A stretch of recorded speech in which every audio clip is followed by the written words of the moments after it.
All right, 717 video for this week. Just a couple of questions. First of all, do I think the favoritism that winds up in Abraham's family begins with Abraham himself? And I almost mentioned that on Sunday night. You have the issue with Ishmael.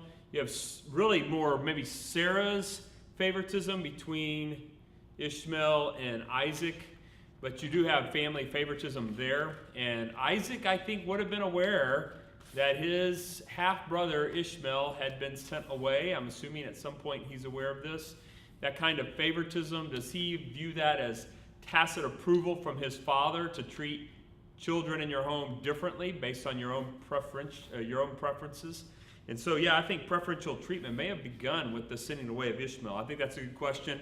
And I actually was going to mention that Sunday night, but I wanted to stay a little tighter within the discussion of Isaac, Jacob, and his family. But I think you could go back to Abraham and look at that issue. The next thing is, if Joseph's brothers are part of God's plan, does this take them off the hook? The answer is no. Just like Judas, God's knowledge of Judas's betrayal does not mean that Judas did not do something evil.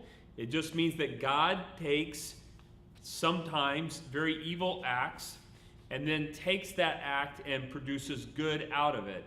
The greatest example of this is in the crucifixion, where not only Judas, but the Roman government, Pontius Pilate, the Hebrew king Herod Antipas, along with Jewish leaders, all these individuals who on their own are committing acts of evil. We're told that. In fact, Jesus says, Father, forgive them, for they don't know what they're doing. Yet in Acts chapter 2 and 3 and 4, Simon Peter says repeatedly, you gave over the Son of God, betrayed into the hands of sinners, which was according to God's predetermined plan. So the fact that God knows people will respond a certain way and then uses their responses, which at times is very evil, to work out a plan that he has to redeem their evil to be something good, doesn't make them less culpable. It just means that God divinely and sovereignly works even among people's evil.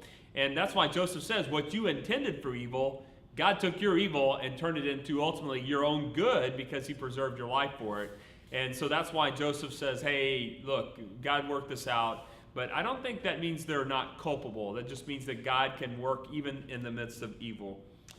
What kind of blood was it? I assume this is a question about the blood on Joseph's coat of many colors. And from that, I assume that it was sheep or goat blood because they're shepherds. So this is probably a lamb that they may even have eaten. And so the blood of the lamb covers the garment of Joseph as he's sold into slavery. And there's a beautiful Christological image there. He's sold for 30 pieces of silver. His outer garments are taken from him. The blood of a lamb pays the price for his death. All of these kinds of things. These foreshadowing of Christ that's seen in Joseph. We'll talk a little bit about that this coming Sunday night. But I think it's the blood of a goat or the blood of a lamb, which would be fitting in terms of Jewish tradition and also the fact that they were shepherds.